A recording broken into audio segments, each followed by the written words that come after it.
So I guess the obligatory context, since I've been emailing with Tal Edwards this morning, so he pretty much started this with a commentary in Nature in 2011, where he asked the question, 10 years after we completed the Human Genome Project, where are we? And he concluded that 75% of research is still done on 10% of the genes that were previously known. And Ron Margolis and a number of other people at NIH decided this is a good idea to start a project dedicated to this. And that's how the Illuminated Druggable Genome Project was born. We were lucky enough that in the beginning of this project, we had already done a rather strong effort into mapping what's known as drug targets. And this was published about 3 years ago. We essentially mapped about 1,600 drugs approved at the FDA on 600 plus human targets and more than 200 non-human targets. And you can read about it at NRDD. We maintain this in an up-to-date format at DRUGCENTRAL.org, and there's a link to it if you go to that part, and I will just come back to DRUGCENTRAL later. This has already been covered by Larry, but just to say that the landmark publication describing our efforts and the spotlights on GPCRs, kinases, and ion channels, specifically with focus on understudied proteins, have been also described in Nature Drug Discovery. They actually came up with this cool blue tint light bulb DNA type logo, which we have since adopted with their permission. So a little bit about the workflow of the IDG KMC.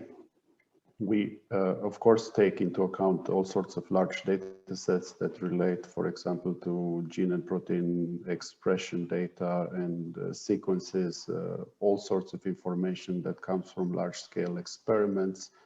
We also take into account protein-protein interaction data, such as string. We utilize the harmonisome, which is experimental data collated into a single spreadsheet by the group of Avi Mayan at Mount Sinai. Together with Stefan Schürer in Miami, we developed a drug target ontology, but we also use Uberon, the disease ontology, and Mondo. And then, of course, Campbell has already been mentioned by the Atom folks. We use chemocentric databases. So we currently look at biomedical literature as well as patents. We also map information from drug labels and clinical trials, and we also take a look at the Antibodypedia. So all that information gets standardized into a machine learning ready format and gets deposited into TCRD, which is the Drug Target Central Repository database. The user interface portal for that is Pharos, which that's the logo, and the website is pharos.nih.gov. And then through that, we develop all sorts of visualization tools to allow us to look at this complex set of data. In parallel, we develop all sorts of analytics and machine learning tools, and we also maintain a separate track of the reagents and resources generated through the IDG. We routinely collaborate with the International Mouse Phenotype Consortium. We have our own data repository and reagent generating centers, as mentioned by Larry, and we're about to explore collaborations with an IMI initiative called EU Be Open. So these are some of the examples of resources that are currently integrated in TCRD version 6. I don't expect people to look at all this data and memorize it, but enough to say that wherever you see this little IDG note, that indicates that we directly fund some activities there. So for example, we teamed up with the Campbell team at TBI, and we fund their effort to extract bioactivity data for understudied proteins straight out of patents. And that, of course, gets deposited into Campbell, but it rarely makes it into published literature. We have our own resources that I already mentioned, and then some of these mapped in blue are NIH Common Fund projects like LINX, GTEx, and IMPC, so we catalog their data as well. Overall, we have more than 700,000 target attributes, more than 500,000 ligand attributes, and more than 50,000 disease or phenotype attributes. That allowed us to come up with a knowledge-based classification of proteins. So this is what we call the target development levels. Roughly at 3 o'clock, what you see is the mode of action proteins. So that was subject of the NRDD 2017 paper. This was published in 2018. So it includes TChem. These are proteins for which we have small molecule probes. The vast majority of the proteome is what we call T-bio, and I'll come into a second to more exact definitions, and about 1/3 of the proteome is in T-dark, and these are the updates as of the 2020 version. So how did we come with these definitions? For T-clean, of course, the requirement was that it's an annotated mode of action protein, human. Protein, and then for T-chem, we essentially look at bioactivities for different target classes and the approved drugs. So we try to represent the 90th percentile at the lower end on the log scale of those bioactivities. So for kinases, for example, that sliding scale ends up in the neighborhood of 30 nanomolar, whereas for ion channels, it's 10 micromolar.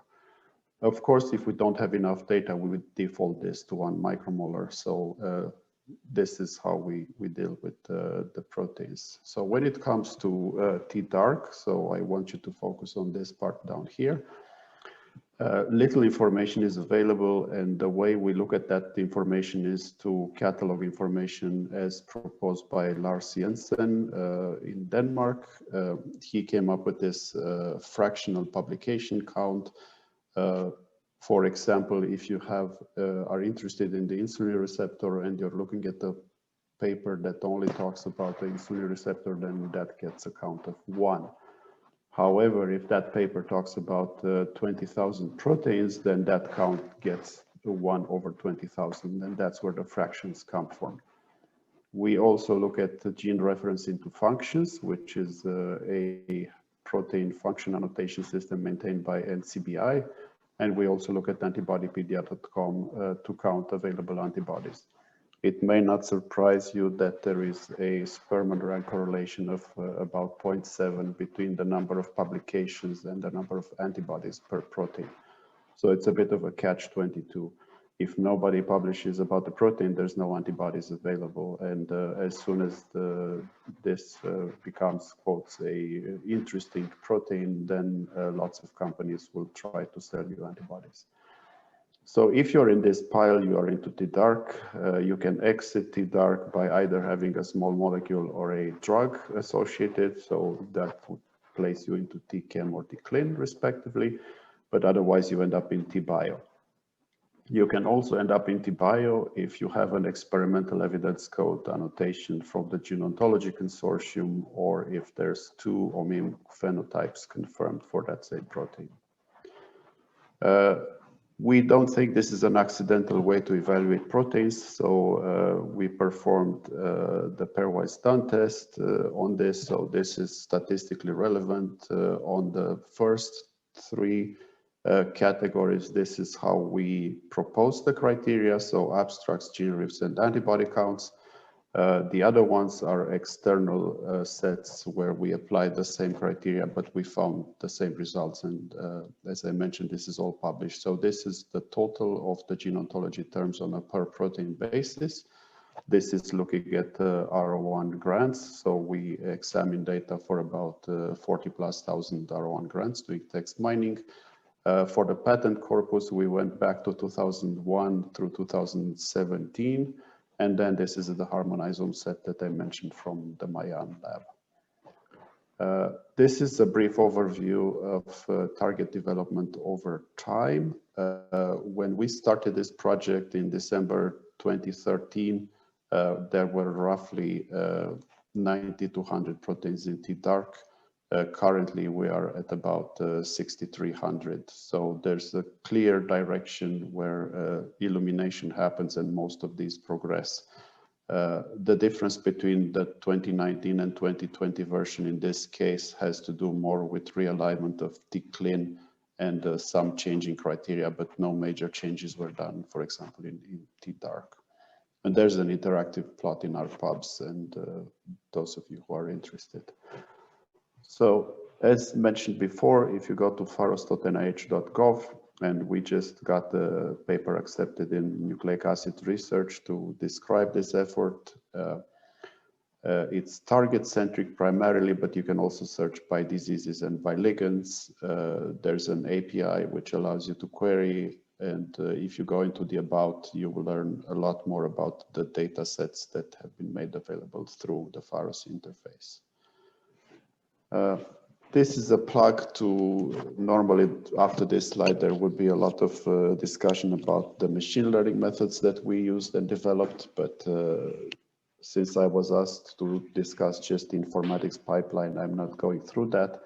This is just to illustrate that it's really difficult to get the correct protein disease associations, primarily because most of the resources we use are gene or protein centric, which means that when complex targets such as the sulfonylurea 1 receptor are at hand, you really need a lot more data integration. So for example, you have to search both information for the ATP binding cassette C8 transporter as well as this potassium channel called KER 6.2 to learn the proper information. But if you look into Pharos, you will find that these are associated indeed with type 2 diabetes, and there will be additional information available through Pharos related to both the drug target and the drugs available for this, as well as ligands. Of course, one of the challenges that we have is how to prioritize targets. And the question is which of these protein disease associations are clinically actionable. And the metaphor I like to use is the one of the butcher and the turkey. Since Thanksgiving is approaching, both of them are involved in the process, but only the turkey is committed. So what you really want to do is find that protein target that once you hit it with a antibody or a small molecule or an antisense nucleotide, it's committed towards a clinical outcome. One of the topics that was an indirect offshoot of the IDG was that we were able, by cataloging all this information, to ask the question how many rare diseases are out there. So we revisited the number of rare diseases from roughly 7,000 to more than 10,000. This was work done in collaboration with the Monarch Initiative group, led by Melissa Hendel, Chris Mungle, and Peter Robinson. And in the same Nature Drug Discovery issue, we had a paper with Eric Tambuzer and Marco Prunotto, where we surveyed all the therapeutic modalities currently available for rare diseases. And then part of that story, I tried to answer a question posed by NCAT's director, Chris Austin, who is a co-author on this paper, about the gap between science and translation. And what you see on the bottom here are the orphan drugs approved for rare diseases in the European Union and by the FDA. And these are in the 300 to 400 numbers all told. But if you look on a per protein basis at all the publications dedicated to rare diseases, that number is several orders of magnitude higher. So there clearly is a gap in translation. The other question that we were able to address is to try to evaluate the target development level for the rare disease proteome. And what we ended up with is roughly about 20% of this proteome can be manipulated with either small molecules or approved drugs. And of course, not surprising, only about 6% is what would be considered T-dark. So all told, this is good news for the rare disease community, and we are in the process of interacting with them to try to find answers. So for example, with the Chan Zuckerberg initiative, we're teaming up on that effort. The last plug I was going to make is about DRUGCENTRAL. So this also will be subject to nucleic acids research upcoming publication. We have added this drugs in the news, which not surprisingly, it currently focuses on drugs that have been either approved, such as remdesivir, which just last week got FDA approval for coronavirus, and other drugs that have been used to evaluate COVID-19. One of the topics that is included in DRUGCENTRAL is a similarity by L1000 perturbation profile for approved drugs. So if you go to that, it will start a Shiny app, and it will allow you to identify drugs that have similarity in that space. And also Redial 2020, which is a machine learning prediction method based on the NCATS data for coronavirus. It's got 6 different assays, so it will quickly launch 6 different machine learning models and give you results on the molecule of interest. And again, this data set is also machine learning ready. We, for example, have a suite of ADMET properties. About 1,000 drugs are covered by that. We separately index adverse events using the MEDRA terminology for females and males. So you can look at sex differentiated side effects. And we have a extensive bioactivity summary, which was again subject to mode of action, target reviews, etc. And last but not least, we also index and directly link to DailyMed for pharmaceutical products. So if the product is FDA approved and if it's indexed in DailyMed, we directly link to that. I believe this is my last slide. This is a quick summary of the digital resources associated with IDG KMC. So I primarily focused on DRUGCENTRAL and Pharos resources, but we also have a way to plot disease protein associations according to publications. This is at newdrugtargets.org. There's the drug target ontology that I mentioned earlier, the harmonisome. ARCHES-4 is a complex indexing of all the transcriptome data that was done by Avi Mayan. And all this data gets into a Dockerized version. There's Docker, GitHub, etc. As for IDG resources, other than the KMC, the Reactome group has developed an IDG dedicated hub. darkmatter.ucsf relates to ion channels. Dark Kinome focuses on kinases. AMIS looks at protein expression data in mice. Diseases at Jensen Lab looks at protein associations by publication. This is done through text mining. And then, as I mentioned, Campbell with pattern bioactivities and the mouse phenotype. So these are the data that come straight from the IMPC consortium. And then, of course, there are multiple Jupyter notebooks, GitHub, etc. So this is my last slide. It's been attributed to Edward Deming. In God We Trust, or let us bring data. We really think we need data. Finally, I could trace this expression to Bernard Fisher, a physician who said this to a journalist. I think he was an epidemiologist, so I thought it was quite apt to discuss this in the context